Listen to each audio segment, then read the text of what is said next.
अस्सलाम वालेकुम, मैं हूं अलीना शिगरी। हर गुजरते दिन के साथ बज़ाहिर हुकूमत के खिलाफ घेरा तंग होता जा रहा है। वज़ीर दाखिला मोहसिन नकवी साहब की तकरीर और चेयरमैन पीपल्स पार्टी बिलावल भुट्टो जरदारी साहब के उल्टी गिनती वाले टाइम बम के ऑन होने के बाद ऑपोजिशन की सबसे बड़ी जमात पाकिस्तान तहरीक इंसाफ ने फ्रेश इलेक्शंस और कौमी हुकूमत का मुतालबा कर दिया।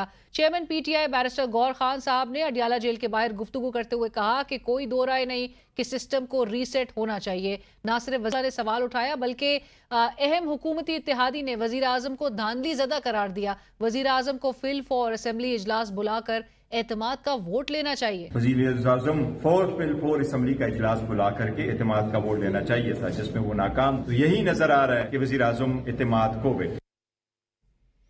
कभी कभी तारीख अपने आप को दोहराती नहीं बल्कि माजी के किरदारों को खुलकर एक्सपोज कर देती है। ये वो दौर था जब मुल्क के मौजूदा वजीर आजम शहबाज शरीफ साहब अपोजिशन लीडर के तौर पर पार्लियामान, प्रेस कॉन्फ्रेंसेस और कंटेनर्स में गरजते हुए उस वक्त के वजीर आजम इमरान खान को मुखातिब करके कहते थे, महंगाई से आवाम का कचूमर निकल गया, अगर हुकूमत नहीं चलती तो इस्तीफा देकर घर चले जाए। मियां साहब फरमाते थे कि दुकानों पर आटा, चीनी और घी की कीमतें आसमान को छू रही हैं और गरीब खुदकुशियों पर मजबूर है। स्टैब्लिशमेंट की जितनी सपोर्ट इमरान खान से अगर उसका सिर्फ 30% भी हमें मिल जाता तो पाकिस्तान रॉकेट की रफ्तार से तरक्की कर रहा होता। इस लाडले को मिली थी, अगर हमारी किसी हुकूमत को इसका 30% मिला होता, पाकिस्तान इस तरह रॉकेट की तरह ऊपर जा रहा होता।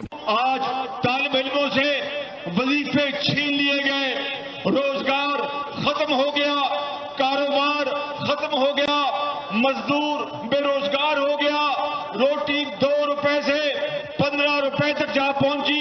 1.25 साल में 22 करोड़ आवाम की चीजें निकल गई हैं। तेल की जो कीमत है हुकूमत को 70 रुपए फी लीटर फिल फॉर, उसमें कमी करनी चाहिए।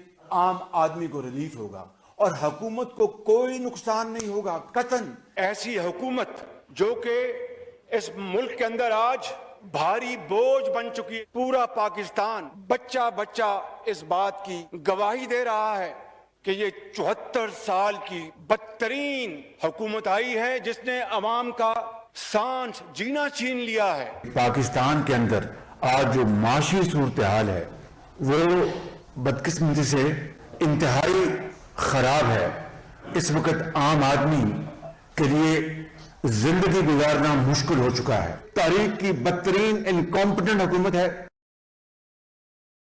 और आज जब वजीर आजम शहबाज शरीफ साहब खुद इक्तदार में बैठे हैं तो तकरीबन हर बड़े अशारिये में पाकिस्तान का नाम बहरान, कमजोरी और तनज़्ज़ुली की फहरिस्तों में शामिल है। हर खास आम का दरीना सवाल बन चुका है कि आखिर ये कैसा वजीर आजम है। शहबाज शरीफ साहब जब अपोजिशन लीडर थे तो 12% की महंगाई पर उन्होंने महंगाई मार्च किया था। आज महंगाई की शरह पिछले तमाम रिकॉर्ड्स तोड़ चुकी है, लेकिन वजीर आजम की तरफ से सिर्फ तसल्लियां और नए टैक्सों का बोझ मिलता है। अवाम पूछते हैं कि गरीब का चूल्हा बुझाने वाला ये कैसा वजीर आजम है। जब हम मकामी और बैनुल-अक़वामी इदारों के आदाद शुमार पर नजर डालते हैं तो ह्यूमन डेवलपमेंट इंडेक्स में पाकिस्तान 193 ममालिक में 168 पर, करप्शन परसेप्शन इंडेक्स में 182 में से 136 पर, इकोनॉमिक फ्रीडम इंडेक्स में 184 में से 152 पर, प्रेस फ्रीडम इंडेक्स में 180 ममालिक में से 159 पर और ग्लोबल टेररिज्म इंडेक्स में पाकिस्तान पहली बार नंबर 1 पर आ गया है। बलूचिस्तान में बेचैनी, खैबर पख्तूनख्वा में सिक्योरिटी खदशात, आजाद कश्मीर में सियासी तनाज़ात, सिंध और पंजाब में गवर्नेंस के बुरे हालात, नेशनल एक्शन प्लान पर अमल दरामद की बातें सिर्फ कागजों तक महदूद रह गई। शहरियों की जानो माल का तहफ़्फ़ुज़ करने में नाकाम रहने वाला ये कैसा वजीर आजम है। मुल्क पर कर्जों का बोझ तारीख की बुलंद तरीन सतह को छू रहा है। बेरोजगारी की शरह गुज़िश्ता 2 दहाइयों की बुलंद तरीन सतह पर है। नौजवान डिग्रियां हाथ में लिए नौकरी की तलाश में दर बदर है। लाखों पढ़े लिखे नौजवान डॉक्टर्स, इंजीनियर्स और IT माहिरीन मुल्क छोड़कर जा रहे हैं। ब्रेन ड्रेन की बुलंद तरीन शरह मुल्क की तारीख में पहले कभी नहीं देखी गई। आखिर अपने नौजवानों को रोजगार देने के बजाय उन्हें मायूसी के दलदल में धकेलने वाला ये कैसा वजीर आजम है। फैसला साजी का तमाशा देखिए कि शहबाज शरीफ साहब मुल्क की उमूर चलाने के लिए बड़े भाई साबिक वजीर आजम नवाज शरीफ साहब से मशवरा करने भी जाती उम्रा जाना उनको पड़ता है। सोशल मीडिया पर नौजवान सवाल उठाते हैं कि डिक्टेशन लेकर हमारे मुस्तकबिल के फैसले करने वाला ये कैसा वजीर आजम है। वजीर आजम साहब की बेबसी का आलम यह भी है कि उनकी अपनी काबीना के मेंबरान हुकूमती गवर्नेंस को नाकाम करार देते हैं, मगर वजीर आजम साहब उनसे जवाब नहीं मांग सकते। ये कैसा वजीर आजम है जिसके मातहत वुज़रा उसकी कारकर्दगी पर सवाल उठाते हैं और वो उफ तक नहीं करते, बल्कि माजी में तो वजीर आजम शहबाज शरीफ साहब मोहसिन स्पीड की तारीफ करते थकते नहीं थे। शहबाज शरीफ साहब के मुतल्लिक़ के मैंने आंखों से देखा है, वो 12-14 घंटे काम कर, मैं आपको बताऊं वो 18 घंटे भी कर, हम सिर्फ फायर फाइटिंग कर। मैं भरपूर खराज तहसीन पेश करना चाहता हूँ मोहसिन नकवी साहब को कि उन्होंने यकीनन यहाँ पे इस्लामाबाद में पंजाब स्पीड को मोहसिन स्पीड में बदल दिया है। IMF की शराइत के गिर्द घूमता बजट हर साल अवाम के लिए नए टैक्सेस, नई लेवीज और नई कीमतों के झटके लेकर आता है। अवाम ये पूछने में हक बजाने में है कि ये कैसा वजीर आजम है जो अवाम के ऊपर मालियाती इदारों को तरजीह देते हैं। दुनिया हैरान है कि शहबाज शरीफ साहब के लिए वजीर आजम बनने के बाद अमन की तारीफ ही बदल के रह गई। उनकी तरफ से नोबेल पीस प्राइज के लिए एक ऐसे शख्स की वकालत की जाती रही जिसके हाथ मासूमों के खून से रंगे हैं। अमरीकी सदर डोनाल्ड ट्रंप पर गजा की नस्लकुशी में बराबर का शरीक होने और ईरान के खिलाफ जंगी जुनून के जरिए स्कूल के मासूम बच्चियों और खवातीन समेत हजारों अफरल का संगीन इल्जाम है। ऐसे मुतनाज़ा शख्स को अमन का सफीर बनाकर पेश करने वाला आखिर ये कैसा वजीर आजम है? I would like to nominate this great president for Nobel Peace Prize. वजीर मुमलिकत बराए कानून और इंसाफ बैरिस्टर अकील मलिक साहब हमें ज्वाइन कर रहे हैं। बैरिस्टर साहब अस्सलाम वालेकुम, बहुत शुक्रिया प्रोग्राम में ज्वाइन करने के लिए। बैरिस्टर साहब, let's begin with what Gauhar साहब has said. Prime minister Shahbaz Sharif साहब से मुतालिक वो कहते हैं कि जब मोहसिन नकवी साहब जो कि एक बड़े ताकतवर वजीर समझे जाते हैं, वो किसी को अकाउंटेबल नहीं है, आपके खुद ही नून लीग के कैंप से ये आवाज़ें आती हैं, वो कहते हैं कि सिस्टम कोलैप्स हो चुका है। तो गौहर साहब कहते हैं जब उन्होंने कह दिया तो प्राइम मिनिस्टर साहब को एतमाद का वोट लेना अब चाहिए या उनको मुस्ताफी हो जाना चाहिए। How would you respond to this sir? बिस्मिल्लाहिर्रहमानिर्रहीम। बहुत बहुत शुक्रिया अलीना साहिबा। अलीना साहिबा, आईने पाकिस्तान के अंदर वाज़े तौर पे जो वोट ऑफ कॉन्फिडेंस और वोट ऑफ नो कॉन्फिडेंस के तमाम तर आर्टिकल्स हैं वो उसको जो उससे कंसर्न है वो वाज़े तौर पे दर्ज हैं, और किसी के कहने पे या किसी की ख्वाहिश या फरमाइश पे तो वज़ीर आज़म वोट ऑफ कॉन्फिडेंस तो नहीं लेंगे। अब जाहिर बात है कि वज़ीर आज़म ने जो है तमाम तर मामला आपके सामने है, और इसमें कोई ऐसी बात नहीं। अगर किसी एक वज़ीर ने अपनी पर्सनल ओपिनियन का इजहार किया है तो इसमें कोई ऐसी बड़ी बात नहीं है। और देखिए, मैं भी कई दफ़ा आपके सामने आपके शो में या दीगर शोज में मैं अपनी जाती राय का इजहार कर देता हूँ, उसमें कोई ऐसी बात नहीं। लेकिन ये जाती राय का इजहार इकोनॉमिक समिट जैसे फोरम पे करना, पूरी दुनिया जिसकी तरफ जो है वो मरकूज नजर आए, पूरी दुनिया में उनकी आवाज जाए, और कैबिनेट मेंबर की जाती राय। देखिए, कैबिनेट मेंबर की जाती राय पे कदम तो नहीं लगाई जा सकती, and even within the cabinet meetings we speak our minds, और बिल्कुल हम जाती राय का भी इजहार करते हैं काबीना की मीटिंग्स के अंदर भी। और ये थोड़ी लेकिन यही तो बात की जा रही है कि उनका फोरम जो है वो कैबिनेट था, वो फोरम इकोनॉमिक समिट का नहीं था। देखिए, इस पे बात की जा सकती है, और जाहिर बात है कि तमाम तर चीजें जो हैं वो कॉन्स्टिट्यूशन के थ्रू ही रन होती हैं, और वाक़ितन आईने पाकिस्तान के अंदर दर्ज हैं तमाम तर चीजें, और of course parliament is supreme, इसमें तो कोई दो राय नहीं है। और इसमें बाकायदा जो है पार्लियामेंट के अंदर बहस हो तो वो ज्यादा मकसूद है, वो ज्यादा बेहतर है। लेकिन इसके ऊपर मैं इससे ज्यादा कमेंट नहीं करूंगा। मैं सिर्फ इतना ही कहूंगा, एक तो क्योंकि पार्टी पॉलिसी और पार्टी की इंस्ट्रक्शंस वो आपको पता है, राना साहब ने भी कल उसमें जिक्र किया। मैं ये जरूर कहूंगा कि काबीना के मेंबर अगर अपनी जाती राय का इजहार करें तो उस पर कदगन नहीं होनी चाहिए। हर किसी, everybody is entitled to their personal opinions, और इफ इन एनी केस मैं ये समझता हूँ कि गवर्नेंस के इश्यूज वो आज से नहीं, वो काफी अरसे से चले आ रहे हैं। आपको पता है कि गैप्स हैं, और जो गैप्स जो शॉर्ट कमिंग्स हैं वो एड्रेस होने की जरूरत है। ये अगेन मेरी जाती राय है, और इसमें मैं बिल्कुल ये वाजे तौर पे आपको कहूँ कि एडमिनिस्ट्रेटिव यूनिट्स, और खाली एडमिनिस्ट्रेटिव यूनिट्स बना देना काफी नहीं होगा। ब्यूरोक्रेसी के अंदर जो आपको इस्लाहात लानी है, जो वो वहां पे मामलात एड्रेस करने हैं, विज़ावी रेड टेप, विज़ावी जो इतने मुश्किल स्टेप्स इंक्लूड होते हैं, ब्यूरोक्रेटिक स्टेप्स, जिससे आम आवाम सफर करती है और उनको सर्विस डिलीवरी एफिशिएंटली और इफेक्टिवली नहीं मिलती, वो चीजें दुरुस्त होने की जरूरत है। तो ओवरऑल तो अगर बात की जाए तो I think nothing wrong has been said. But लेकिन अकील साहब, 78 साल से तो बहरहाल हम ये चीज़ें एड्रेस नहीं करते हुए देखा हमने किसी भी सक्सेसिव गवर्नमेंट को। लेकिन ये ज़रूर बताएं कि आपने कहा कि जहाँ पर उनकी ज़ाती राय नकवी साहब की हो सकती है, आपकी जाती राय क्या है? सिस्टम कोलैप्स हो चुका है? बिल्कुल भी नहीं। सिस्टम देखें एक कॉन्टिन्यूस प्रोसेस है और ये चीजें इवॉल्व होती हैं with the passage of time. मैंने पहले दिन भी यही कहा, उनकी जब स्टेटमेंट आई, मैंने कहा एक एवोल्यूशन का प्रोसेस है और चीजें इवॉल्व होती हैं with the passage of time, और उसके साथ सिस्टम कोलैप्स नहीं हुआ। हाँ, सिस्टम्स के अंदर गैप जरूर हैं, सिस्टम के अंदर जैसे मैंने अर्ज किया शॉर्टकमिंग जरूर हैं, और उनको बिल्कुल तो अगर breaks गैप्स होना है, चाहिए, अगर उनके सिस्टम gaps में को गैप्स है reduce सर, कीजिए। तो ये जरा समझाइए कि सिस्टम आपके ख्याल में डिलीवर कर रहा है? देखिए सिस्टम बिल्कुल डिलीवर कर रहा है, और जितना वो डिलीवर कर सकता है, even with the presence of these gaps and the shortcomings that are there. मैं आपको ये वाज़ेह तौर पे कहूं कि खाली अगेन मैं at the cost of reputation, खाली एडमिनिस्ट्रेटिव यूनिट बना देने से मामला हल नहीं होगा जब तक आप इस्लाहात नहीं करेंगे और रिफॉर्म्स नहीं करेंगे। और नेशनल रिफॉर्म्स की तरफ हम ऑलरेडी रवा दवा हैं। आपको पता है कि वजीर आजम कितनी रिफॉर्म कमेटीज जो है वो खुद शेयर करते हैं, चाहे वो लीगल रिफॉर्म्स के हवाले से हों, चाहे वो एफपीआर के या कस्टम्स के रिफॉर्म्स के हवाले से हों, चाहे राइट्स हाउसिंग डाउन साइजिंग के हवाले से हों। तो ये तमाम तर चीजें जो है वजीर आजम कर रहे हैं, ये खाली लफाजी नहीं है, ये तमाम तर वो चीजें हैं जो आपके सामने हैं, जिन पे आए रोज जो है बात भी होती तो है। अकील साहब, अगर आपको मशवरा देना हो वजीर आजम को, तो where would you start from?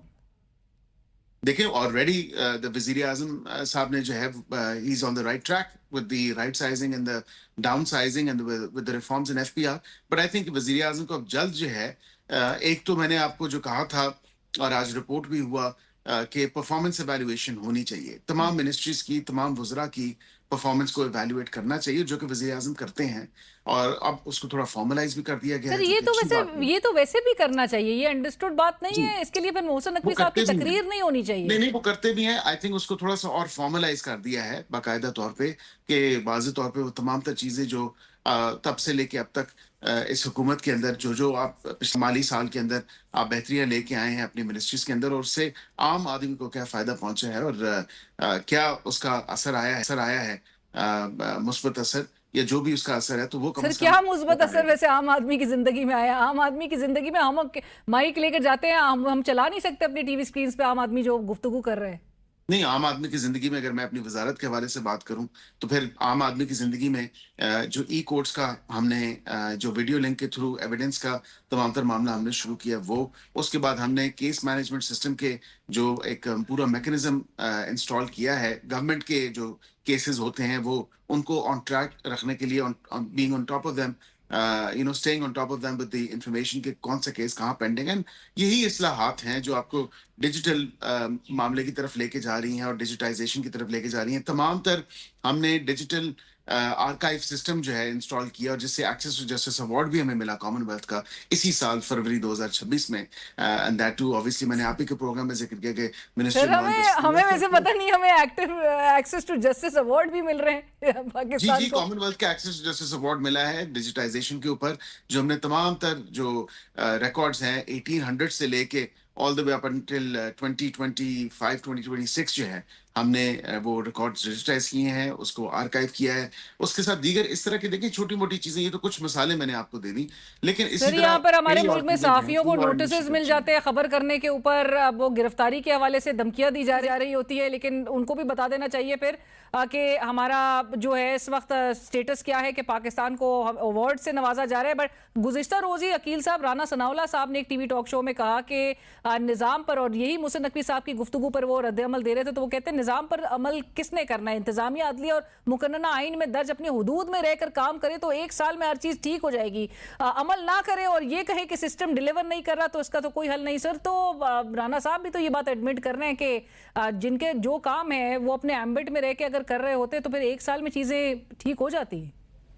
नहीं, एक साल तो मैं नहीं कहूंगा, अगेन ये टाइम लगता है चीजों में। मैं राना साहब की बात से इस हद तक इत्तेफाक करता हूं कि बिल्कुल with in the constitutional framework अगर सारे इदारे रह के अपने अपने आईनी हदूद में काम करें और अपनी जिम्मेदारी को जिम्मेदारी समझें, और when they impart with that responsibility, तो बिल्कुल उनको ये करना चाहिए कि बेहतर से बेहतर चीजें सामने लेके आएं और अपनी परफॉर्मेंस जो है वो दिखाएं। जिस तरह मैंने आपको बताया कि जुडिशरी के हवाले से जो जुडिशल रिफॉर्म्स हमने किए, उसमें आप देखें कि कम से कम बेहतरी आई है। जो एटलीस्ट आप अपने रिपोर्ट में जो वजीर आजम ने तलब किया, आप उसमें कुछ अच्छा दिखा सकते हैं। बट ये बताएं ओवरऑल, अभी आपने जिक्र किया था जब हमने गुफ्तगू का आगाज किया कि ये जो आइन और कानून के मुताबिक क्या क्या, और मैं चाहूंगी कि आप वो शेख हाईलाइट जरूर करें कि किन सर्कमस्टांसेस में वजीर आजम एतमाद का वोट लेते हैं, क्योंकि अभी आपने गैप्स के भी हवाले से खुद ही आपने एडमिट किया कि इस सिस्टम में, निज़ाम में गैप्स भी मौजूद हैं, और जो तहरीके अदम एतमाद की अब जो बात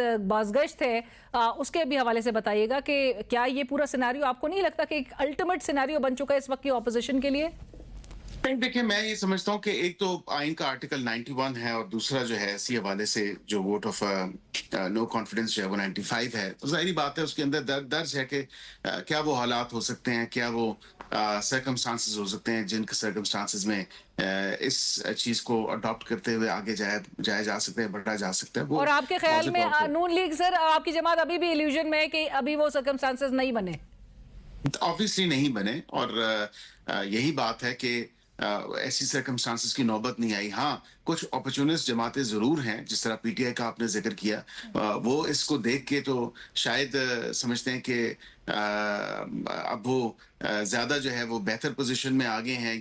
तो मैं नहीं समझता कि ऐसी कोई बात है। बिल्कुल Pakistan Muslim League Noon along with its allies comfortable position में है, सिंपल मेजोरिटी हमारे पास है अल्हम्दुलिल्लाह। और जो लोग टिकटॉक कर रहे हैं, हाँ, वो टाइम बॉम्ब उनके हाथ में है सर, वो ऑन कर चुके हैं। मेरे ख्याल से वो ग्रेनेड उनके अपने हाथ ही में फटने वाला है और कुछ भी नहीं होना। या तो फिर ग्रेनेड फटेगा नहीं और बिल्कुल वो लैप्स हो जाएगा, और वो कोई टिकिंग टाइम बॉम्ब कोई मामला नहीं है। सो मैं अगर एक सिनेरियो सुन लीजिए अकील साहब, लास्ट सवाल, अगर पीटीआई पीपल्स पार्टी को ऑन बोर्ड ले लेती है, बिलफर्ज मौलाना साहब का ऑलरेडी आपको उनकी पोजीशन पता है, वो प्रीटी मच जो है वो इसी के हवाले से लग रहे हैं कि अलाइंड होंगे, तो आपके लिए तब भी सिनेरियो ऐसा तब्दील होता हुआ दिखाई नहीं दे रहा आपको? बिल्कुल, because I speak with numbers and the numbers are very clear. 336 के ऐवान में 333 सीटें हैं, 3 अभी वेकेंट हैं। इसी तरह आप देखें कि पाकिस्तान मुस्लिम लीग नून के पास 132 सीटें हैं, एमक्यूएम के पास 22 हैं जो हमारे इत्तेहादी है, पीएमएलक्यू के पास जो है वो 5 हैं, आईपीपी के पास 4 हैं, इंडिपेंडेंट जो है वो 4 हैं, जिन्होंने हमें 26वें आईनी तरमीम में वोट भी किया, 27वें में भी किया। इसी तरह पीएमएलजेड नेशनल सर, ये पार्टी, तो वोट तो पीपल्स पार्टी ने भी किया था जो अभी सबको मिला मिलू के आप देखें कि हमारी जो अलायंस है, we have 170 seats and this is the number we speaking of. अब इसी तरह ऑपोजिशन का देखें तो पूरे टोटल जो है वो 89 वोट्स हैं, और अगर पीपल्स पार्टी उनको मिला भी लेती है साथ, फिर भी जो है, और जेयूआईएफ की 10 सीटें भी मिल जाती हैं, सुन्नी इत्तेहाद काउंसिल की भी 1 सीट मिल जाती है, एमडब्ल्यूएम और पीके मैप की भी अगर 1-1 सीट मिल जाती है, तो फिर भी ये नंबर जो है 163 पे आता है, and right now we have 170। Sir, आपको क्यों लग रहा है कि एमक्यूएम, काफ लीग, आईपीपी आपके साथ खड़ी रहेंगी? देखिए, बिल्कुल हमारे इत्तेहादी हैं, वो कंफर्टेबल हैं। क्या किसी ने कोई सवाल उठाया? क्या अलीम खान साहब ने महरूमियों का जिक्र कर दिया है कि अवाम को अपने वो सिर्फ इलेक्शन कैंपेन की हद तक बातें हैं, और सिर्फ इलेक्शन कैंपेन। मुस्तफा कमाल साहब, एब्सोल्युटली, देखिए आज उनकी अपनी पार्टी के इश्यूज चल रहे हैं, लेकिन वो दोनों वफाकी वज़रा हैं, वफाकी कैबिनेट में है, लेकिन उनकी अपनी पार्टी का मामला था, अपनी पार्टी के अंदर उनके जो इश्यूज हैं वो खुद सॉर्ट आउट कर सकते हैं, बिकॉज हम उस सारे मामले में इन्वॉल्व नहीं हो सकते। राइट, बहुत शुक्रिया अकील साहब, thank you so much for your time. Program में वक्त हुआ एक ब्रेक का, हमारे साथ रहिए। हमें ज्वाइन करें मलिक आमिर डोगर साहब, चीफ विप है आप पाकिस्तान तहरीक इंसाफ के। डोगर साहब अस्सलाम वालेकुम, बहुत शुक्रिया प्रोग्राम में ज्वाइन करने के लिए। डोगर साहब, गुफ्तगू का आगाज़ तो इसी हवाले से क्योंकि सियासी दर्ज हरारत उरूज पे है, एक तरफ नून लीग को इत्तेहादी भी टफ टाइम दिए हुए हैं, और पाकिस्तान तहरीक इंसाफ से जो बहरहाल एज ऑपोजिशन तवक्कुआत थी वो तो उस तरह से नज़र नहीं आ रही। लेकिन कल के रोज़ उससे आगाज़ करते हैं, कल के रोज़ आप लोग क्या करने जा रहे हैं, क्या तैयारियाँ हैं? 3 साल इमरान खान साहब की कैद को हो चुके हैं, तो इसका जिम्मेदार भी आप किसे समझते हैं? बिस्मिल्लाहिर्रहमानिर्रहीम। बहुत शुक्रिया लीना शिकरी साहिबा। कल हमारे कायद, पाकिस्तान की तारीख के मकबूल तरीन लीडर, साबिक वज़ीर आज़म इमरान खान साहब को नाहक बेगुनाह कैद के 3 साल मुकम्मल हो जाएंगे।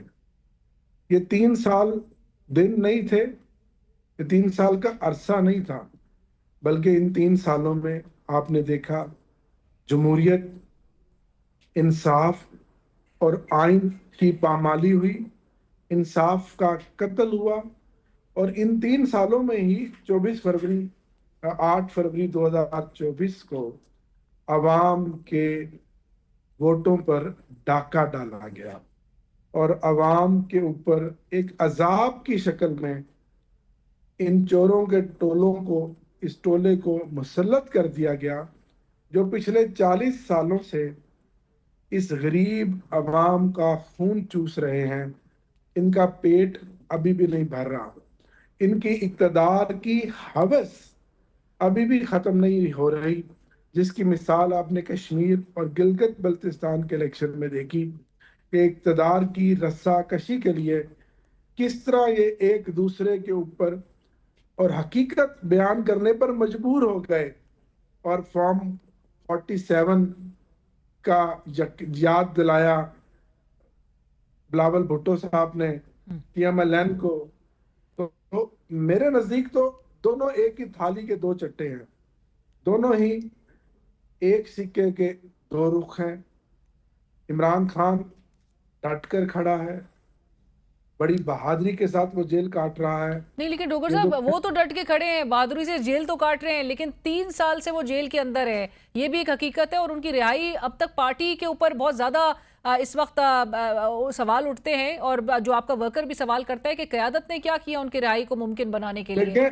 देखिए हमने तो यकीनन जो अवाम की तवक्कुआत हम पर हैं, शायद हम उस पर उस तरह से पूरा इसलिए नहीं उतर सके कि हमारा मुकाबला पाकिस्तान के सबसे ताकत तरीन लोगों से है, जिनके हाथ में बंदूक है, और हम खाली हाथ हैं। हम कोई जंगजू नहीं है। हम एक पुरअमन एहतजाज के जरिए ही अपोजिशन के तौर पर इनका मुकाबला कर सकते हैं। सड़कों पर आइन और कानून के दायरे में आके रह सकते हैं, हर सतह पर अपनी आवाज बुलंद कर सकते हैं। और आपने देखा जब 26 नवंबर को हम निकले तो फिर डी चौक पे हमारे साथ क्या हुआ, आप सब जानते हैं। कितने नौजवानों को हमारे शहीद किया गया, कितने लोगों को जख्मी किया गया। और आज भी मुझ समेत बिलखुसूस पंजाब की पूरी लीडरशिप मुख्तलिफ झूठे मुकदमात में ट्रायल फेस कर रहे हैं।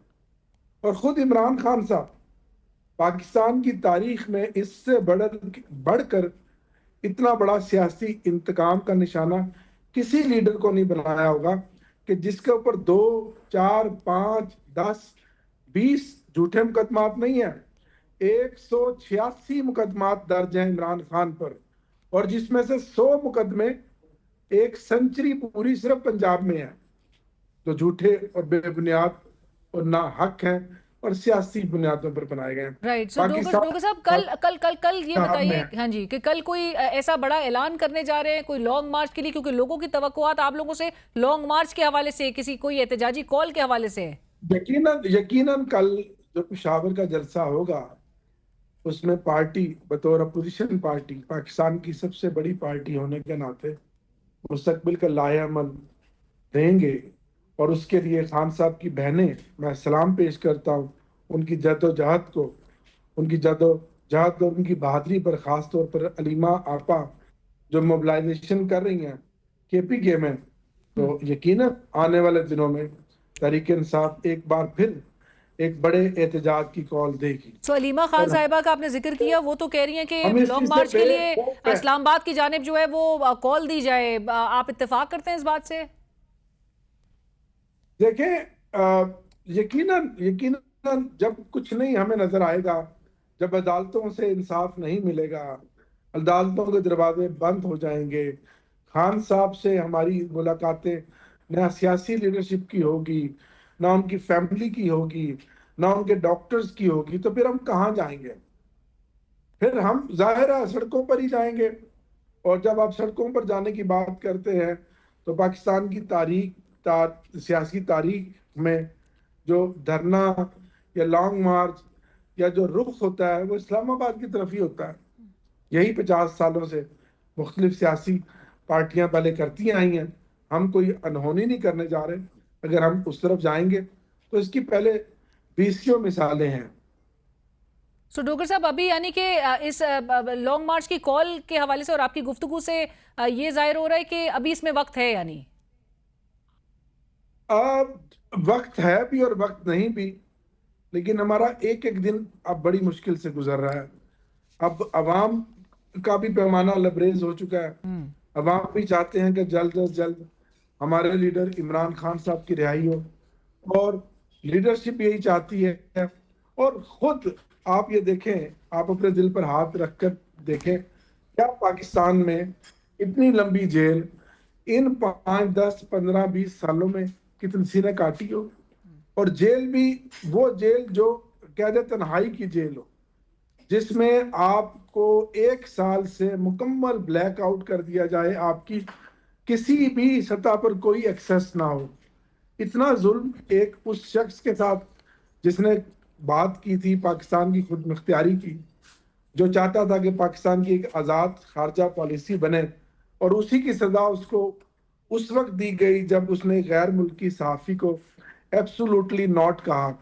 और उसी दिन से इमरान खान की चलती हुई मुल्क तेजी से तरक्की कर रहा था, उस हुकूमत पर शब खून मारा गया। और सर अब 10 डोगर अप्रैल साहब, अब तो 2022 एतराफ भी को- हो रहा है, इसी हुकूमत के अंदर से आवाजें आना शुरू हो चुकी हैं, और जी, एक यकीनन। पावरफुल वजीर मोहसिन नकवी साहब जो हैं वो उनको ये कहना पड़े कि सिस्टम कोलैप्स हो चुका है। सो आपको लगता है कि अब इस पूरे सिनेरियो में आप लोगों के लिए, आपकी जमात के लिए एक अपॉर्चुनिटी है, क्योंकि हुकूमत यकीनन। बज़ाहिर नून लीग नजर आ रहा है डिफेंसिव में है, एक तरफ इत्तेहादी भी टफ टाइम दे रहे हैं, और दूसरी तरफ मोहसिन नकवी साहब जो हैं वो अगर इस तरह की बात कर दें, तो आज भी गौर साहब की बात जो है वो कोट हो रही थी कि वो कह रहे हैं कि एतमाद खो चुके हैं वजीर आजम इस बयान के बाद। आप इत्तेफाक यकीनन करते हैं? मैं इधर ही आऊंगा कि 10 अप्रैल 2022 को जब ऑपरेशन रजीम चेंज हुआ, और उसके बाद फिर 2023 कल के दिन 5 अगस्त को इमरान खान साहब को गिरफ्तार किया, तो 3 साल ये हो गए। और उससे पहले पेटीएम की हुकूमत, 5 साल तकरीबन हो गए हैं इस रजीम को, जिसकी जानिब मोहसिन नकवी साहब ने जिक्र किया, और जो खुद उसका हिस्सा है बतौर चीफ मिनिस्टर पंजाब 16-18 महीने, और तकरीबन 2.5 साल होने को हैं इस वफाकी वजीर दाखिला की हैसियत से। और ये अल्लाह अल हक है, आज वो मौक़िफ़ जो इमरान खान का था, आज वो सच साबित हो रहा है कि इनकी जुबानों से खुद निकल रहा है कि हम नाकाम हो गए। सो आप देखें, सो ये बताइएगा कि अभी जो उसकी- गौर उसकी साहब ने भी कहा, बुनियादी डोगर वजह साहब, जी जी, उसकी बुनियादी वजह है, जब आप किसी का मैंडेट छीन कर आएंगे, जब आप कब्जा करेंगे, कब्जा करके आप हुकूमत बनाएंगे, अवाम के हक पे डाका डालेंगे, चोरी करेंगे, वो इमारत खोखली ही रहेगी। आप उस इमारत को जितना मर्जी बड़ा कर ले, जितने मर्जी अदालतों को 26वीं तरमीम के जरिए ब्लॉक कर दें, उन पे ताले लगा दें, इंसाफ की फराहमी वो नहीं कर सकती। पीका एक्ट लगा के मीडिया को कंट्रोल कर लें, तहरीक इंसाफ के ऊपर हजारों मुकदमा दर्ज कर लें, लेकिन 5 साल में क्या आपने मुल्क को तरक्की दी? क्या आवाम की जिंदगी में कोई बेहतरी आई? क्या गैर मुल्की सरमायाकारी आई?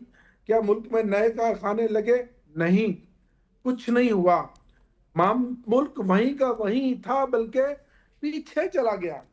लोगों में इस वक्त महंगाई की वजह से इतनी बेचैनी है, लोग इतना ज़हनी तौर पर अजियत का शिकार हैं, और लोगों ने अपनी जिंदगी को महंगाई के हाथों एक तरह से अजाब बन गई है। लेकिन तो लोग डोगर इस साहब, वक्त नून लीग को मजबूर ऐसा हैं। नहीं लगता, नून लीग को घरों ऐसा नहीं लगता, वो समझते हैं कि अवाम नून खुश लीग है। को इसलिए नहीं लगता कि नून लीग आदी है बैग उठाकर मुल्क से बाहर भाग जाने की। इस बार भी यही होगा। आपके मैं टॉक शो से कह रहा हूं कि जब कभी 4 महीने में हो, 4 दिन में हो, इनके तो घर भी बाहर, जो इमरान खान कहता था, बच्चे भी बाहर, जायदादें भी बाहर, आपकी मेरी लूटी हुई दौलत से इन्होंने महल बनाए हुए। ये तो इस मुल्क में आते हैं अयाशी करने, हुकूमत करने, क्योंकि हम गुलाम हैं, हम काकरोच हैं, हम ये इस मुल्क के बादशाह हैं, और 40 साल से बादशाहों की तरह ही हुकूमत कर रहे हैं कि 11 अरब का जहाज खरीद कर भी टठाई के साथ उनकी एक वजीर साहबा असेंबली में कहती हैं, हाँ लिया। खरीदा है, जो करना है कर लो। और दूसरी तरफ 7 का वजीर आला जो हमारे साथ से बना, वो उस 11 अरब से बिजली घर खरीद रहे हैं और बना रहे हैं ताकि वहां की ज़राअत को सस्ती बिजली मिले।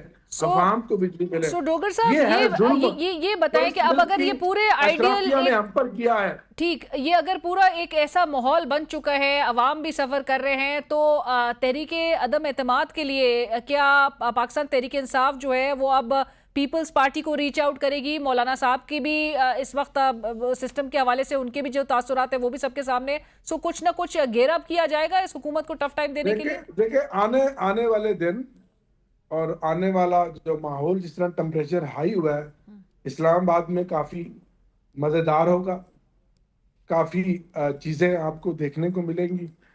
अब डिपेंड करता है बिलावल भुट्टो जरदारी पर कि वो जरदारी साहब की जर की सियासत जो पिछले कई सालों से वो कर मोहतरमा के नजरिए को दफन कर चुके हैं, उसी के अम्ब्रेला के नीचे चलेंगे, या वो असूलों की सियासत जो शहीद बेनजीर भुट्टो की थी उसकी तरफ चलेंगे। ये बड़ी इस वक्त जो मूवमेंट आ गई है, ये बड़ी फैसले की घड़ी है। डोगर साहब, बिलावल साहब तो आपके साथ हाथ मिलाना चाहते हैं। बिलावल तो हाथ सुबह मिलाता है, शाम को उसके हाथ काट दिए जाते हैं। आगे बढ़े ना। अच्छा, फॉर्म 47 से उसका बाप भी तो सदर बना हुआ वोटों से। बाप को भी कहे घर जाओ, अपनी हुकूमतों को भी लात मारे और आए अवाम में।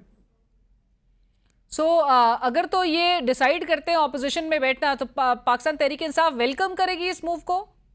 बहुत ज्यादा दिल की गहराइयों से वेलकम करेंगे। अच्छा, और डोगर साहब आखिर में ये जरूर बता दीजिए कि इस वक्त जो आपने जिस तरह से कहा कि एक पूरा माहौल नजर आ रहा है, पाकिस्तान तहरीक इंसाफ के अंदर से भी हमें बताया जा रहा है कि बहुत ऐसी आवाज़ें हैं जो कि हामी है इस बात की कि मोहसिन नकवी साहब से उनको रीच आउट करना चाहिए, उनसे बात करनी चाहिए, और जो ये नए यूनिट्स हैं या नए सूबों से मुतालिक इसके हवाले से गुड वाइब्स देनी चाहिए मोहसिन नकवी साहब को, और मुक्तदरा को उन तक अच्छा सिग्नल पहुंचना चाहिए। आप इत्तेफाक करते हैं ऐसी आवाज़ों से?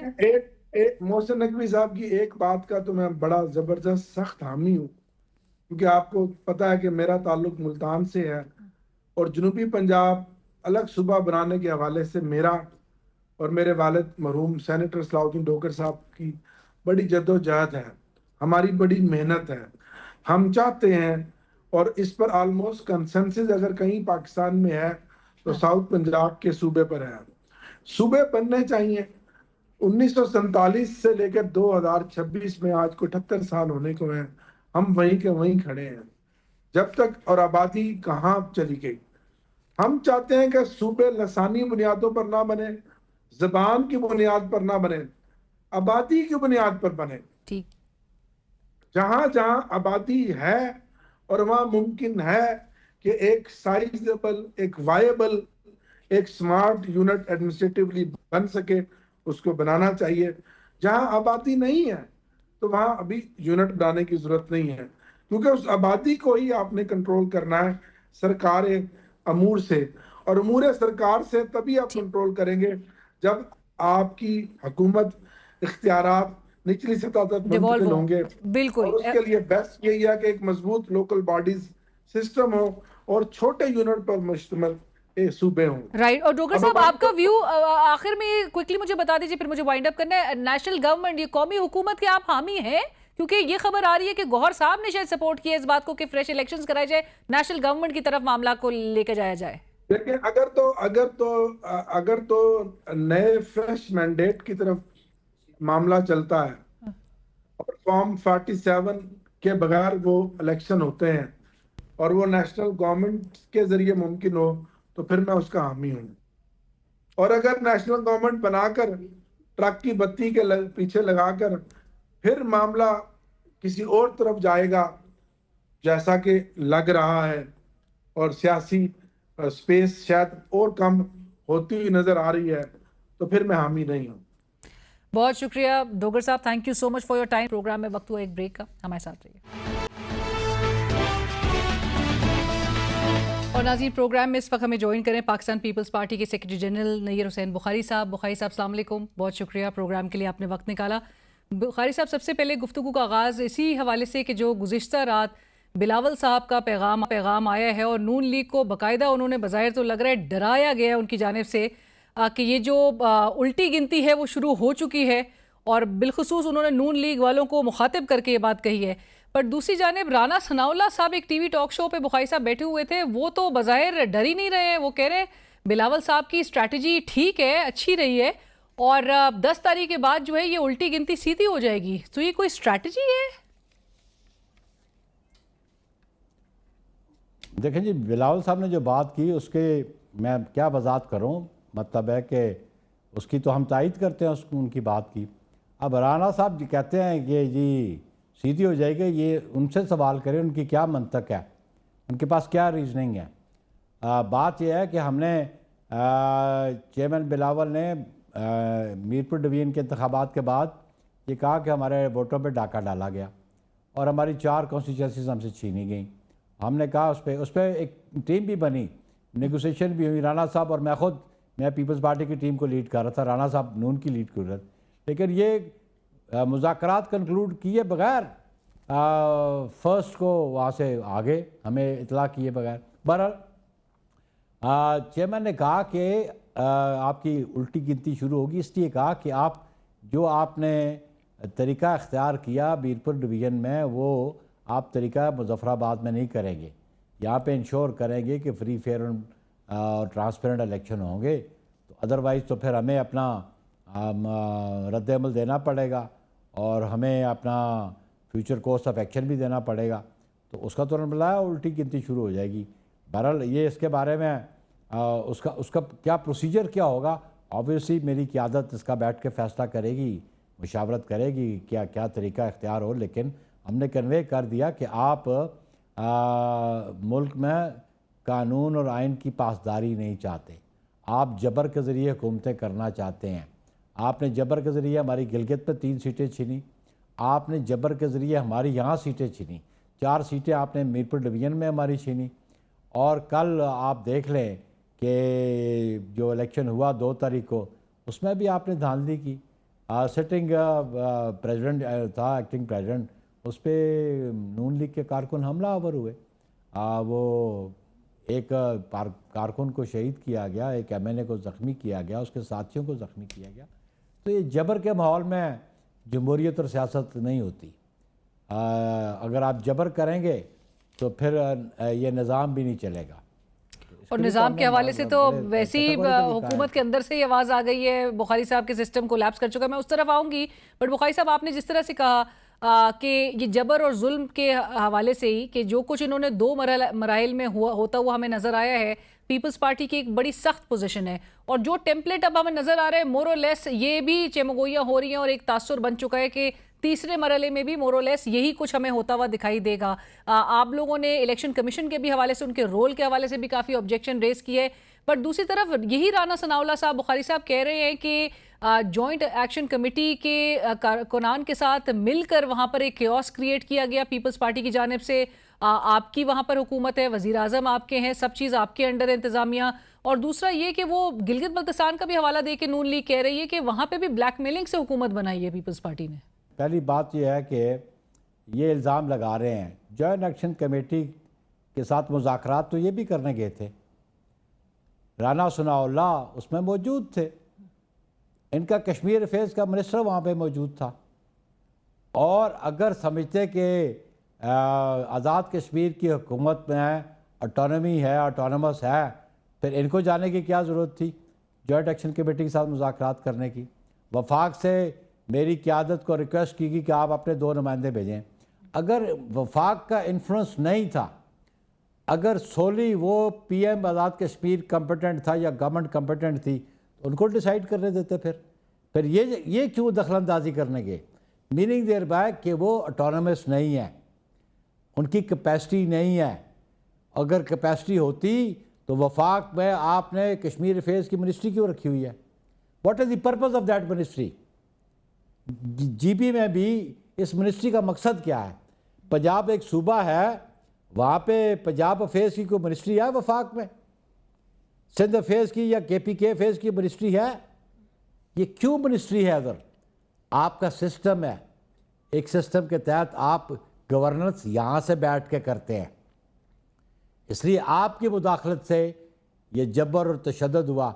देखिए चीफ जो प्राइम मिनिस्टर आज़ाद कश्मीर है उसकी कॉम्पिटेंस है कि चीफ सेक्रेटरी अपॉइंट करे, वहाँ पे वफाक भेजती है। आईजी कौन भेजता है? वफाक भेजती है। चीफ इलेक्शन कमिश्नर की अप्रूवल कौन देता है? कश्मीर काउंसिल का चेयरमैन प्राइम मिनिस्टर पाकिस्तान देता है, जो शहबाज शरीफ साहब है। ये तो वो हकायक मैं सामने रखता हूँ उनके। और जो गिलगित का कहते हैं, गिलगित में आपने ब्लैकमेल करके नहीं, हमारा वहाँ मैंडेट छीना गया। चिलास की 2 सीटें, रिजल्ट देख लें। आपका चीफ इलेक्शन कमिश्नर अपने ऑर्डर्स को 6 मरतबा रिव्यू करता है। गज़र में रिटर्निंग ऑफिसर ऑर्डर करता है कि रीकाउंट, और रीकाउंट किए बगैर नोटिफिकेशन जारी कर देते हैं। नशाद इलेक्शन जीत जाता है और सुप्रीम अपीलेट बेंच उसको डिस्क्वालीफाई कर देती है। चिलास में 2 सीटें, पोस्टल बैलेट काउंट नहीं हुआ तो हमारे अता को हरा के अनवर का नोटिफिकेशन जारी किया जाता है। रीपोलिंग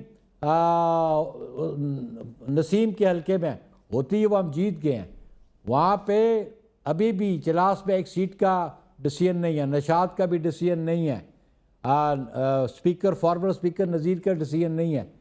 तो मैं ये कहता हूँ कि वहाँ पे आपने जबर किया अपने चीफ सेक्रेटरी के ज़रिए, अपने चीफ इलेक्शन कमिश्नर के ज़रिए, अपने आईजी के ज़रिए, तो वही जबर आपने यहाँ किया। फ्री फेयर ट्रांसपेरेंट इलेक्शन हो, कश्मीर में भी हमारी सिंपल मेजॉरिटी बनती है, एक्सक्लूडिंग पंजाब। पंजाब के बारे में तहफ़्फ़ुज़ात तो आज़ाद कश्मीर के अवाम थे कि ये आग शुरू ही राना सलाल ने की कि इलेक्शन से बहुत पहले कहा जी 10 सीटें तो हमारी जेब में होती हैं, तो उनके मौक़िफ़ की तायीद होगी ना। अभी भी उनकी मैथ्स जो है वो बड़ी सर्टन है बुखारी साहब, मिल गई। अभी भी उनकी मैथ्स बड़ी सर्टन है, वो अगली सीटों के भी हवाले से बता रहे हैं। किस सीटों के बारे में? अभी भी मैंने कहा कि अभी दूसरे मरहले के हवाले से भी उनकी मैथ्स, उनकी कैलकुलेशन बड़ी सर्टन थी कि उनकी कितनी सीटें वो जीत सकेंगे। अभी भी वो अगले मरहले के भी हवाले से नून लीग जो है वो बड़ी कॉन्फिडेंट नजर आ रही है। हाँ, जब उनके पास सरकारी इदारे सहूलतकार हों तो फिर तो वो कॉन्फिडेंट ही होंगे। आवाम की बुनियाद पे वो कॉन्फिडेंट नहीं है। राइट बुखारी साहब, तो फिर ये जरूर बताइए कि अब तीसरे मरहले में भी अगर यही कुछ नजर आया तो अगरचे वो बात दुरुस्त है और आपने भी जिस तरह से कहा कि आपकी पार्टी डिसाइड करेगी सीईसी में जो फैसला होता है, लेकिन क्या मुमकिन तौर पे एक्सट्रीम मेजर लिया जा सकता है पीपल्स पार्टी की तरफ से? और जब उल्टी गिनती शुरू हो ही चुकी है और वो सीधी भी नहीं होनी है, आपकी बात से ये अखज़ किया जाए, तो क्या ऑपोजिशन बेंचेस का रुख भी किया जा सकता है? क्या वजीर आजम शहबाज शरीफ साहब के खिलाफ अदम एतमाद की तहरीक भी जो है वो पीपल्स पार्टी की तरफ से आती हुई मुमकिन तौर पर देखी जा सकती है? देखिए अलीना, आपने जो क्वेश्चन किया, ये मेरी किसी इंडिविजुअल का इस पर रिप्लाई और रिस्पांस नहीं होता, ये किसी इंडिविजुअल की राय नहीं होती, ये कलेक्टिव राय होती है। और कलेक्टिव राय जो मेरी जमात की होगी वो जब फैसला करेगी तो आपके पास सामने आ जाएगी। मेरे पास कोई इख्तियार नहीं कि कलेक्टिव राय को मैं प्रीएम्प्ट करूं, इसलिए कलेक्टिव राय पे मैं जमहूरियत पे बिलीव करता हूँ, और जो राय मेरी सीईसी और मेरी क़यादत बैठ के करेगी वही राय होगी मेरी भी। तो यानी आपकी पार्टी के अंदर बुखारी साहब अब तक इस पर गौर व खौस नहीं हो रहा? अभी तक तो सीईसी की मीटिंग नहीं हुई, ये इलेक्शन कंक्लूड होने दें तो मेरे चेयरमैन मुशावरत करेंगे अपने सीनियर पार्टी के अहदेदारों के साथ, रहनुमाओं के साथ। क्योंकि बैरिस्टर गौहर साहब ने आज ये बात कह दी है कि कौमी हुकूमत का उन्होंने मुतालबा कर दिया, उन्होंने कहा फ्रेश इलेक्शंस करवाई जाए, क्योंकि अब इतनी फॉर्म 47 की अब इतना शोर मच चुका है और इतना लेबल जो है वो गहरा हो चुका है मौजूदा हुकूमत में कि वो कहते हैं कि फ्रेश इलेक्शंस के साथ कौमी हुकूमत हो। और साथ ही वो तहरीके अदम एतमाद के हवाले से भी कह रहे हैं कि वज़ीर आज़म मोहसिन नकवी साहब के बयान के बाद वो एतमाद अवाम का भी, ऐवान का भी खो चुके हैं। नकवी साहब की स्टेटमेंट एक तरफ बुखारी साहब जहाँ पर वो कहते हैं सिस्टम कोलैप्स हो चुका है, दूसरी तरफ नून लीग है जो कि कहती है कि सिस्टम ठीक चल रहा है। आप किस स्टेटमेंट के साथ हैं? मैं दोनों के साथ नहीं हूं। मेरा अपना मौक़िफ़ है मेरी जमात का। सिस्टम वो कहते हैं जो ठीक चल रहा है, लोगों की राय ले लें कि जो महंगाई है, बेरोज़गारी है, लाकानूनियत है, दहशत गर्दी है, तो वो सिस्टम नहीं चल रहा। वो कहते हैं जी सिस्टम फेल हो गया। मेरा कहना है कि 1973 का कॉन्स्टिट्यूशन है जो हमारा सुप्रीम लॉ है, जब आप उस पर अमल दरामद करेंगे इन लेटर एंड स्पिरिट तो सिस्टम चलेगा। जब आप पिक एंड चूज़ करेंगे, मनमानियाँ करेंगे और कॉन्स्टिट्यूशन के मुताबिक आप काम नहीं करेंगे तो फिर सिस्टम को आप फेल ही कहेंगे ना। तो सिस्टम फेल और पास होना उसका इन्हिसार है सिस्टम चलाने वालों पे। मेरी बात सुने, ये पीपल्स पार्टी ये सिस्टम 1973 से चलता रहा, ब्रेक डाउन होती रही, मार्शल लॉ आते रहे, डिक्टेटर आते रहे। अल्टीमेटली आपको हर मार्शल लॉ के बाद आपको 1973 के कॉन्स्टिट्यूशन के पास जाना पड़ा और सिस्टम उसके नीचे चलाना पड़ा। पीपल्स पार्टी 8 से 13 तक थी, सिस्टम फेलियर की बात नहीं हुई। ये तो जो आप 18 से ऑनवर्ड देखें, जो इक़्तिदार में थे उन्होंने आइन के मुताबिक अगर काम नहीं किया तो अगर फेलियर होता है तो फिर जो गवर्नेंस पे बैठे थे उनका फेलियर है, सिस्टम का failure. What do you mean by system? System वो है जो 1973 के कॉन्स्टिट्यूशन ने दिया, इसके अलावा कोई सिस्टम है?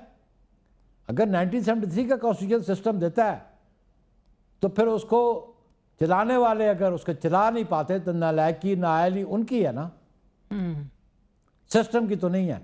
तो सिस्टम दुरुस्त है, उसको ये चलाने वालों का असल फॉल्ट है। बट बुखारी साहब, वो जो फॉर्मूला दे रहे हैं नकवी साहब कि सिस्टम को बेहतर बनाने के लिए नए सूबे, नए इंतजामी यूनिट्स के हवाले से, ऑल्दो आपकी जमात से आवाज़ें उठी हैं कि ये घिसी पिटी बात है, उसकी मुखालफत पीपल्स पार्टी करेगी और नून लीग का भी एक तरह से जो मौक़िफ़ है वो भी सामने नज़र आता है। आप नज़र आ रहा है कि बावजूद इसके कि पीपल्स पार्टी और नून लीग की लड़ाई है, लेकिन इस नुक्ते पे दोनों जमातें एक पेज पर होंगी। क्यों पेज पे हों? मेरी जो बात कहती है, मैं कहता हूँ बतौर सेक्रेटरी जनरल 1973 में आइन में मौजूद है कि कैसे सूबे बनाए जा सकते हैं, वो तरीका अडॉप्ट कर लें। अगर वो तरीका अडॉप्ट करते हुए पार्लियामान 2/3 मेजॉरिटी से बनाती है और कंसर्न प्रोविंशियल असेंबली 2/3 मेजॉरिटी से रेजोल्यूशन पास करती है तो वो तो आइन वाला दस्त होगा ना, आइन के मुताबिक होगा, उसको हम मानेंगे। लेकिन अगर प्रोविंशियल असेंबली कहती है कि जी हमें सूबा नहीं चाहिए 2/3 मेजॉरिटी से, तो वो कतगन तो आइन लगाता है कि उसका रेजोल्यूशन चाहिए आपको, उस पर 2/3 मेजॉरिटी नेशनल असेंबली और सेनेट में चाहिए। किसी की ख्वाहिश तो हो सकती है, लेकिन मैं कहता हूँ कि 1973 के आइन में एक तरीका दर्ज है, उस तरीके पे अमल दरामद करेंगे, जो ऐवान फैसले करेंगे वो आपको भी मानना पड़ेगा, मुझे भी मानना पड़ेगा। और नकवी साहब से मैं कहता हूँ, पंजाब से आप हैं फेडरेशन में, आप सेनेटर हैं, आप हाउस ऑफ फेडरेशन में पंजाब को रिप्रेजेंट करते हैं।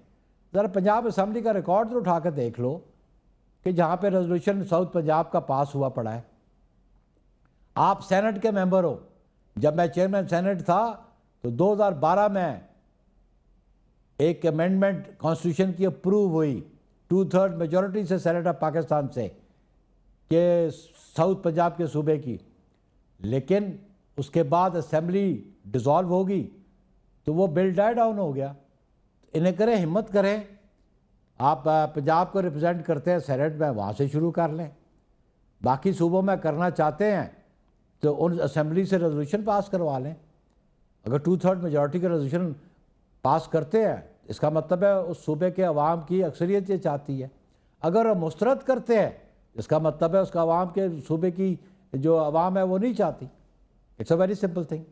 राइट, बहुत शुक्रिया बुखारी साहब, thank you so much for joining us. और इसी के साथ ही कल तक के लिए इजाजत दीजिए, अल्लाह हाफिज।